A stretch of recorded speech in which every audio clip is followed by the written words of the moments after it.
The steady sound of running water echoed off the tiled walls of the diner's restroom, but even that couldn't hide the quiet sobs of a woman trying to hold herself together. Her trembling fingers clutched the edge of the sink as her tear-streaked reflection stared back at her. Her name was Alyssa, and she'd been carrying the weight of too many bad days behind a mask of practiced smiles and gentle greetings. To the customers, she was the kind, soft-spoken waitress who made everyone feel welcome. But to her manager, she was something else, someone too timid to stand up for herself, too desperate to walk away.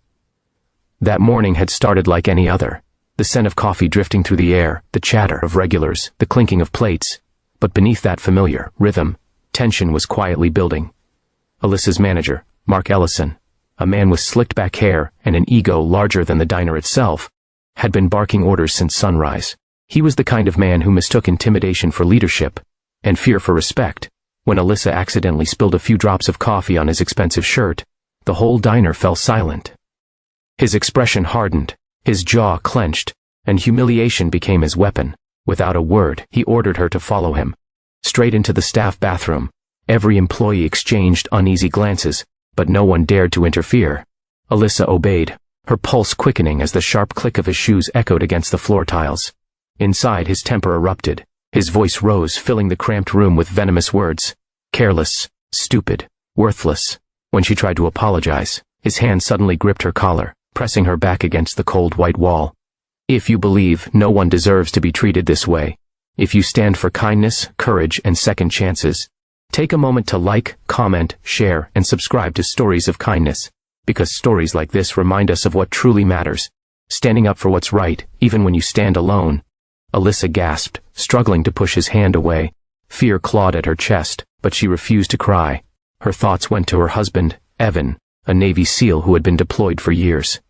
He had always told her to stay strong, to never let cruelty define her worth. She'd been working double shifts just to keep their small apartment, counting down the days until his return. What Alyssa didn't know was that he was already back. Just an hour earlier, Evan had quietly entered the diner, dressed simply in jeans and a hoodie. He wanted to surprise her, to see that light in her eyes when she realized he was finally home for good. But as he waited at the counter, that excitement turned into dread when he saw her manager seize her arm and drag her toward the back hallway. Even from across the room, he saw the fear in her eyes. Then she vanished behind the bathroom door. Inside, Mark's voice grew louder, dripping with cruelty. "You think people come here for you?" He sneered. "You're lucky I even let you work here." His hand tightened on her collar, and that's when the door creaked open. The sound was faint, but in that moment, it felt deafening. Mark spun around, his words dying in his throat. Standing in the doorway was Evan. He didn't say a word at first. He didn't need to. The look in his storm-gray eyes said everything. The soldier in him recognized the scene instantly, his wife pinned to a wall, the air heavy with fear. And in that split second, something inside him snapped. Mark stumbled back, his face pale, fumbling for excuses. But Evan didn't respond with rage, only a calm, controlled presence that made the room shrink around them. He stepped forward, took Alyssa's trembling hand, and gently pulled her behind him. "Are you all right?" he whispered. She nodded through her tears. Then Evan turned to Mark, his voice low but steady, carrying the kind of warning that didn't need to be repeated. "You'll never speak to her again. You'll never touch her again. Do you understand me?" For the first time, Mark had no power. The arrogance drained from his face, replaced by fear, the kind that comes when you realize what true strength looks like. A nearby security guard had seen it all. He didn't step in, he just watched, silently. Because for once, justice didn't need a badge. It simply needed courage. When Evan and Alyssa stepped out of that restroom, the diner had gone utterly still. Every customer had heard the commotion. Every worker had seen Mark's cruelty before, but no one had ever dared to challenge him. Until now. Alyssa, still shaken but safe, walked beside her husband, and for the first time in a long while, she didn't feel small. She didn't feel powerless. She felt seen. That evening, sitting together in their cozy living room, Evan smiled. That same smile she'd dreamed about for years. Alyssa leaned into him and whispered, "I thought I'd lost myself here." He kissed her forehead gently. "You never did," he murmured.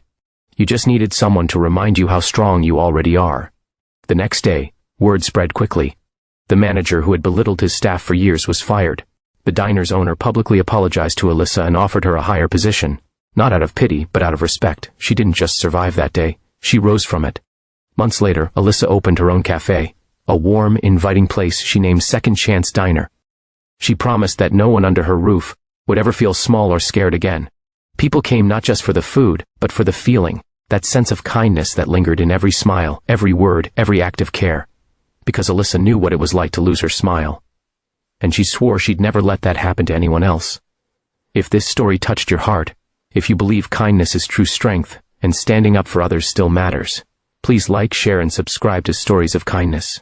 Your support helps us keep sharing stories that prove compassion can still change lives. Before you go, tell us in the comments, what would you have done if you were in Alyssa's place? Because sometimes, courage doesn't roar.